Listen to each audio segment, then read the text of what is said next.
Olá! A história que a gente vai mergulhar hoje é daquelas, cheia de drama, fé, fogo, tudo acontecendo lá na Boêmia do século XV. É uma trama de poder, traição e uma coragem que, olha, é difícil de acreditar. Tudo isso tirado direto das crônicas de uma época bem turbulenta. Imagina só a cena. Um homem, a segundos de ser executado na fogueira, solta essa. Vão assar um ganso, mas daqui a 100 anos vai aparecer um cisne que ninguém vai conseguir nem assar nem cozer. O que isso quer dizer, né? Uma frase super enigmática que, acredite, meio que previu um século inteiro de conflitos. Mas ó, essa história toda não começou com esse homem não. Pra gente entender de verdade o que levou ele pra fogueira, a gente precisa, sabe, dar uma rebobinada na fita. Vamos voltar no tempo e olhar para séculos de uma tensão que só crescia entre o pessoal da Boêmia e o poder da igreja lá em Roma. E essa tensão, como dá pra ver, não era coisa nova. Pensa bem, lá em 997, há um tempão atrás, os ministros da Boêmia já estavam indo para Roma pedir mais liberdade. Coisas como, sei lá, poder rezar a missa na própria língua deles. Aí pulamos quase 400 anos, 1375, e o próprio rei da Boêmia vai pedir ajuda pro Papa, tipo, como a gente pode reformar a igreja? E a resposta? Direta e reta. Punição severa para esses hereges. A lenha para essa fogueira já estava sendo juntada há muito tempo. E aí entra em cena o nosso personagem principal, o cara que virou o grande símbolo dessa luta toda, John Hus. Ele era um pregador super popular, reitor da Universidade de Praga, e o nome dele, Hus, na língua local, sabe o que significa? Ganso. Pois é, exatamente o ganso daquela profecia. Então, o Hus, ele estava muito inspirado por um reformador inglês chamado John Wycliffe, que dizia que a Bíblia era a autoridade máxima e ponto. E com essa ideia na cabeça, Hus começou a pregar sem medo contra a corrupção que ele via no clero. A mensagem dele, claro, bateu forte no povo, ganhou uma popularidade imensa e, obviamente, a atenção nada bem-vinda de Roma. Ele foi tipo a faísca que acendeu o pavio da reforma na Boêmia. É aqui que a coisa fica feia. O Hus é chamado para um tal de Concílio de Constança. E ele vai com uma promessa na mão, um salvo-conduto, uma garantia do próprio imperador de que ele estaria seguro. Só que, assim que ele pisa lá, ele é preso, imediatamente. A justificativa? A igreja simplesmente disse que a promessa de um imperador não valia de nada para eles. A promessa foi rasgada. Era uma armadilha. Simples assim. No processo de humilhação pública dele, eles colocaram na cabeça do Hus um chapéu de papel, sabe, com demônios pintados, e uma placa dizendo líder dos hereges. E a resposta dele para isso é de arrepiar.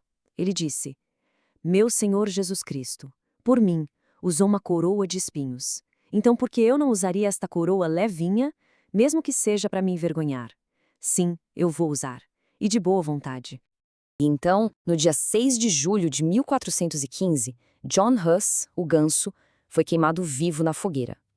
Dizem os relatos que ele foi cantando um hino, com a voz firme, até o fogo calar a voz dele para sempre. Mas a morte dele, não foi o fim de nada.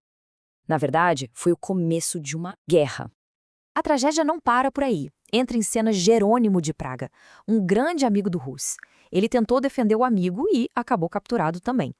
O que ele passou foi ainda pior. Ficou 340 dias trancado numa masmorra nojenta, sem luz, passando fome. Uma coisa horrível. E quando chegou a vez dele, na mesma fogueira onde Hus morreu, os carrascos iam acender o fogo por trás dele, para ele não ver. Mas o Jerônimo não deixou. Ele olhou para eles e disse algo que ficou para a história. Cheguem mais perto. Acendam o fogo na minha frente. Se eu tivesse medo disso, eu nem teria vindo até aqui. Que coragem, hein? Então, a morte de Hus e de Jerônimo, que era para acabar com o movimento, fez exatamente o contrário. Deu uma causa, deu raiva, deu um exército. A Boêmia inteira pegou em armas. E essa revolta achou um líder. E que líder! O nome dele era Jan Ziziska. E Ziska, na língua da Boêmia, quer dizer caolho. Ele ganhou esse apelido, claro, depois de perder um olho numa batalha. Esse cara se tornou o grande e temido comandante militar da rebelião. E não pensem que era um grupinho de rebeldes, não. O Ziska chegou a ter sob seu comando um exército de 40 mil homens. 40 mil. A morte de um único pregador tinha transformado uma discursão de igreja numa guerra gigantesca. Agora, se preparem para a parte mais inacreditável da história do Ísaca. Ele perdeu o outro olho em outra batalha. E sabe o que ele fez? Continuou liderando o exército, completamente cego. Seus oficiais o guiavam pelo campo de batalha e, mesmo assim cego, ele levou suas tropas à vitória atrás de vitória. É coisa de lenda, né? Depois de anos de guerra, de batalhas campais, o conflito mudou de cara. Entrou numa nova fase, uma fase talvez até mais sinistra. A perseguição virou algo sistemático, organizado. No lugar das batalhas, O que aconteceu foi que o imperador Fernando criou uma espécie de tribunal que viajava por aí, chamado de Tribunal dos Corretores. Na prática, era uma inquisição que não ficava parada, sabe? Formada por jesuítas e soldados. A missão deles, simples, caçar e eliminar quem ainda era reformador. As sentenças eram finais, e a crueldade não tinha limite. Para a gente ter uma ideia do nível da crueldade calculada desse pessoal, olha só o que eles fizeram com um único ministro, ao longo de um mês. Era um passo a passo de horror. Primeiro, humilhavam e espancavam em público. Depois, penduravam o cara pelos braços até deslocar tudo. Aí, arrancavam pedaços da carne com pinças quentes. Depois, tiravam as unhas das mãos e dos pés. E por fim arrancavam os olhos dele, o que finalmente o matava. toda essa perseguição chegou num clímax, um grande espetáculo público bem no meio de Praga. A ideia era clara, acabar com o espírito do movimento de reforma de uma vez por todas, dar o golpe final. 20 nobres e cavaleiros importantes da Boêmia, todos condenados à morte. E a execução seria no mesmo dia, na praça principal da cidade. Uma demonstração de força para todo mundo ver.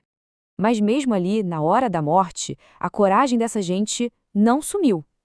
O Lord Schillich, por exemplo, chegando perto do lugar da execução, ele disse: "Eu já encarei a morte no campo de batalha. Agora vou encarar aqui, pela causa de Cristo." Depois, o Visconde Wencelau, um senhor de 70 anos, olhou para os seus executores e falou, sem medo nenhum: "Faz tempo que vocês querem o meu sangue, então peguem. Deus vai ser o meu vingador." E por último, as palavras do Lord Howard, que são de uma ironia bem amarga. Ele disse: "Quem quer o meu sangue são as mesmas pessoas a quem eu e meus antepassados servimos a vida toda. Mas, ó Deus Todo-Poderoso, perdoe essa gente." E com isso, a gente volta lá para o começo, para a profecia do Hus, porque um século depois, aquela faísca que ele acendeu ajudou a começar a reforma protestante, com Martinho Lutero na frente. E qual é o símbolo no brasão de armas de Lutero? Um cisne. A história se fecha, né? O que nos deixa pensando, será que sempre que um ganso é queimado, um cisne renasce das cinzas?